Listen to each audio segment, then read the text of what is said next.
Alors, on va d'abord s'intéresser à la confiscation du pouvoir par la haute administration.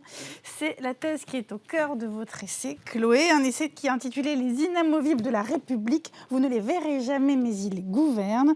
Et ce livre, Chloé, c'est un vrai cri de colère. En plus, vous parlez de quelque chose que vous avez approché de près, puisque vous avez passé 4 ans, de 2012 à 2016, comme conseillère de Premier ministre. Alors d'abord Jean-Marc Ayrault, puis Manuel Valls.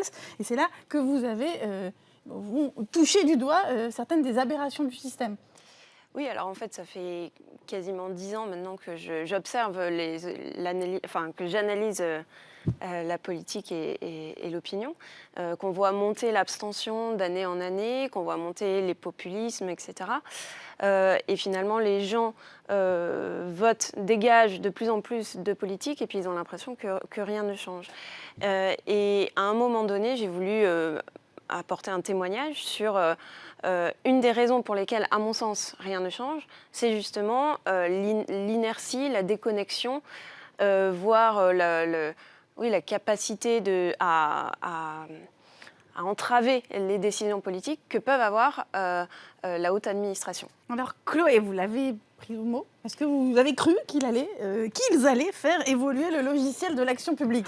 Quand j'ai entendu ça, je me suis dit super. Enfin, il refait un diagnostic qu'Emmanuel Macron avait déjà fait en 2017, parce qu'il avait eu des mots très durs vis-à-vis de la haute administration. Il avait Dans son parlé de livre, en caste. fait, dans son livre Évolution, Oui. il avait carrément cogné. Oui, complètement. Donc finalement, on y avait cru une première fois. Là, on se dit bon ils ont tiré les leçons de la première vague du Covid et ils vont enfin faire quelque chose.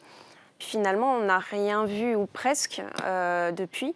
C'est-à-dire qu'on nous annonce qu'il va y avoir davantage de recrutement d'enfants issus de classes modestes à l'ENA, comme si ça suffisait. Mais en réalité, moi j'en connais plein, des hauts fonctionnaires qui viennent de milieux modestes et ils sont pareils que les autres en termes de capacité à décider des choses en dépit du bon sens ou à entraver les décisions politiques. Vous voulez dire que réformer les grandes écoles n'est pas la seule solution?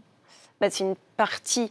Disons que d'abord, il y a la catégorie sociale à laquelle on appartient, mais aussi il y a la provenance géographique.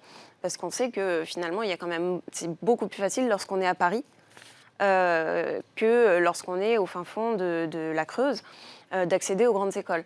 Et ensuite, oui, une fois qu'ils sont dans l'école, et puis ensuite, quand ils intègrent les grands corps, ils ont des logiques de fonctionnement qui sont les mêmes.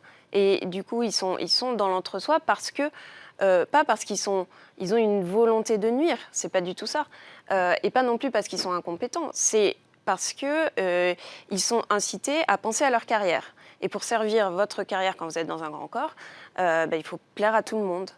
Et c'est comme ça qu'on finit par perdre de vue l'intérêt général et qu'on prend des décisions qui paraissent complètement incompréhensibles à l'ensemble des citoyens.